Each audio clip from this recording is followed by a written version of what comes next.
ibihe biza gucisha bugufi abantu, ariko apana abana b'Imana.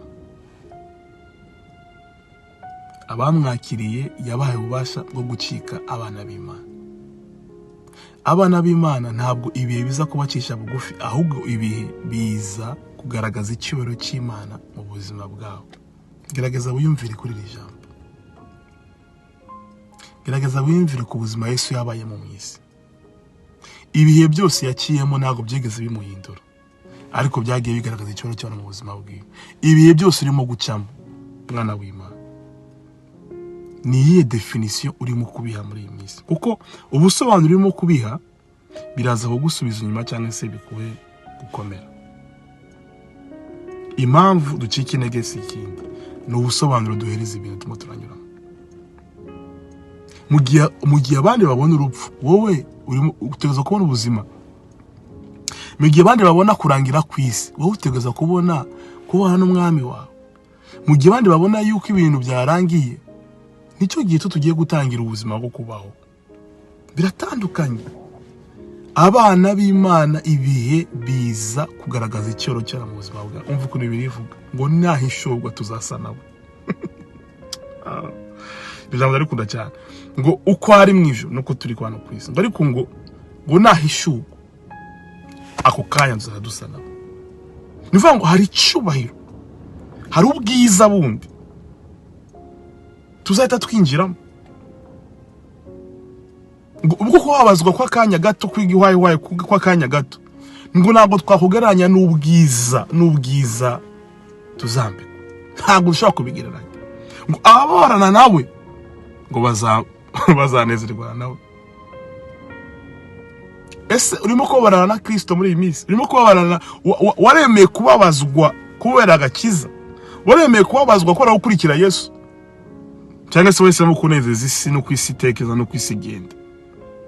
Iki ni igihe cyo gutekereza kuri ibi bintu. Ibi bintu twinjiyemo, ibintu twemeye gukurikira.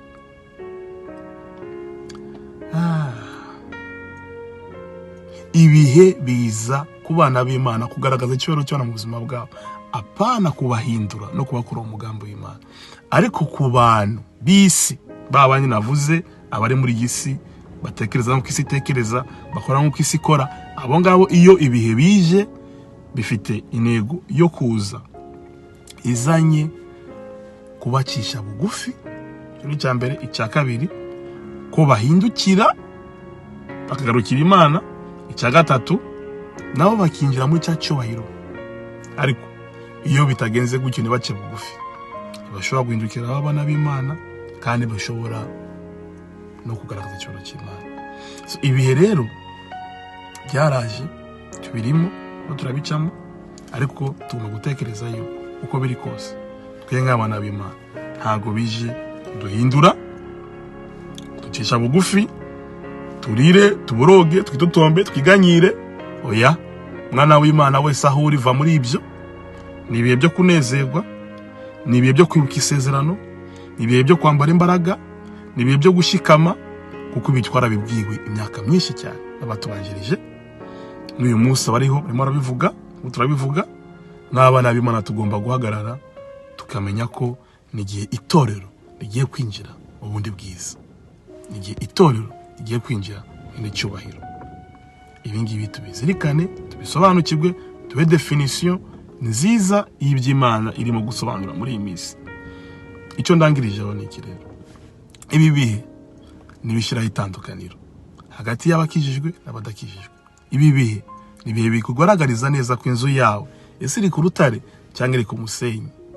Nimba usanzwe uri ku musenyi, warakinaga mu gakiza, wakinaga wirukanka inyuma y'ibintu by'Imana, ni igihe cyawe cyo gusubiza inzu yawe ku rutare no kugana kuri Yesu. Imana ibahe umugisha, Imana ibahezagire. Iki ni cyo gihe Imana yazanye mu buzima bwacu kugira ngo tugaragaze icyubahiro cyayo. Yesu abahe umugisha, Yesu abahezagire.